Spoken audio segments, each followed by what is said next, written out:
that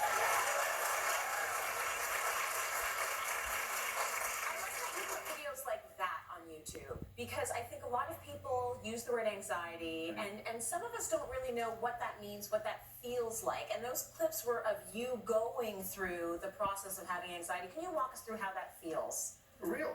It's a very real moment. That's the only thing that it is because I'm not trying to get that certain view. When I put that video up, I didn't know what was coming after. I didn't know anything. I put that video up for me and to possibly help others and whoever's going to come upon it. That video was posted 2 years ago, and people are still watching it and it's still helping people. So I think it's therapeutic for me, and it's real. Because I don't know, you find influencers using that anxiety and depression and anything relatable to mental health. They use that as just being relatable. Just to see numbers beside their name, and that's not why I do it at all. It's really troubling, actually, that we're getting to a point where people would sort of lightly use these issues and struggles that people are actually dealing with just to get a like or a subscriber or a retweet, when these are serious struggles people are going through. So when you are experiencing anxiety, and how long have you been experiencing it for? I didn't know what it was until I was around 16. Do you just feel off? Do you feel scared? How do you feel? There's very many emotions and there's many triggers. There could be you feel like you gotta throw up. There could be like randomly you end up with a bloody nose. Sometimes you just can't speak and your throat closes. That was my first time I experienced it. I was doing a religion presentation and I'm great at speaking, and I just got up and I was like, nope, nothing came out. And I didn't get it, and I told my teacher, and then that's what kind of started everything, is like talking about it really, really helps. And your family, they supported you, said, let's get you help, let's figure out what this is, let's get a diagnosis? Yeah, well, it all started because I was playing hockey and I got a lot of concussions, so that was like the main focus, and then all the mental health issues started coming about, and then they were like, okay, well, we need to focus on this more. Okay, interesting. So YouTube. Using YouTube as a sort of a platform to get your journey of anxiety out there, has that been positive for you?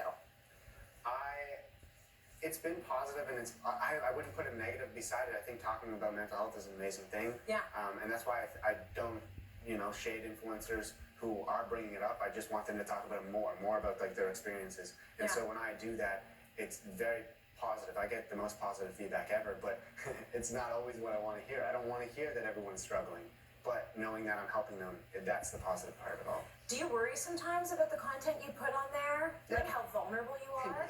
What's the most vulnerable thing you've posted on YouTube? Probably that video.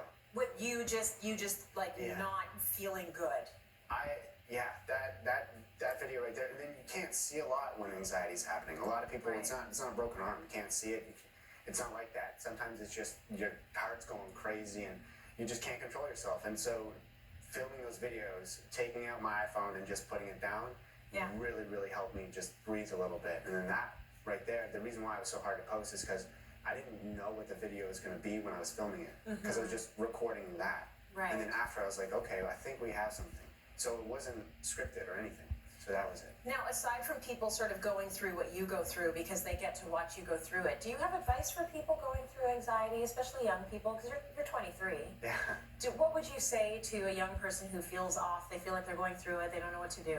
I think the biggest thing, and this is obviously everything I say is personal, from my own experience and my own opinions, the biggest thing with me is that I was on every medication, and not saying it doesn't work for people, but for me, I wasn't myself, and so I stopped trying to stop anxiety and started to try to understand it, because I feel like, we're talking about it, but we're not taking the time to actually figure out what's going on in our own heads. We know so much about our planet and everything, but we don't know anything about our own bodies. Right. Let alone, like, our brain is a magical thing, and like, why is it doing what it's doing? Why are we thinking the way we're thinking? So I think taking that time to sit down and actually try to understand what's going on in your mind, that's the most important thing.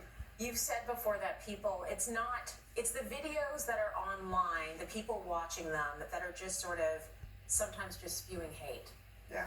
Why do you think we have a generation of people that want to hate watch? Like, what is that about? Where does that come from? I think it's the feeling of watching it and knowing it's not about you, and feeling like you're better than the situation and better than that person, and you know, it's peer pressure. It's very easy, Yeah. and peer pressure isn't always getting your friends to drink at a party. Yeah. It can also just be clicking on a video and supporting that video, and you know, then why would a creator stop making those videos if beside that video they're seeing a number of views, and then beside that number of views they're seeing thousands of dollars in their paycheck? Right. Why would they stop? So it's being encouraged. Exactly. So instead of, you know, hating on the people who are creating the videos, let's just stop watching them in the first place. Yeah, use your power, which is your eyeballs. Exactly. Right? And subscribing. So you actually have, you wrote a book, What's the Rush? And I want to get into sort of what you might find in this book. These are your musings. This is what's happening in your brain, a stream of consciousness. Where did the idea come from for this? It wasn't for a book at all. I just started writing down any time that I was feeling like something was going wrong or something happened in my life, or really, and so it's every experience from a happy time, a success story, or a death in the family, a suicide, any anxiety attack I've ever had, a heartbreak, love story, whatever it is. I started writing it down. So on January 6, 2016, I started writing it. Okay. And so I wrote a few installments. I call them installments because they're not long enough to be chapters. And, you know, then there's a poem every now and then. Oh, that's nice. So I started doing that, and I started writing a few, and then I left it, and I came back to it about like a year later. And I read the first installment, and I needed it. And I wowed myself, and that's kind of how I wrote the whole book. Is I would write it, and I would take a break, and then I would forget what I wrote, really. Right. It shouldn't take too long. But then I would read it back, and if I wowed myself and it would help myself, then I knew that's what needed to be in there. So over the course of 3 years, I wrote down every single experience. And it's not like, oh, hi, I'm Joey. This is what I went through. It's more in the general aspect so everybody can relate to it. Yeah. And it's written in poems, installments. There's pictures in it. I got an artist to come in and draw how I speak, and because I write how I speak and everything like that. So it's not the most like picture perfect book, because our lives aren't like that. That's right. It's exactly, this is you. This is you in a book, right? So What's the Rush is available now, but we're actually going to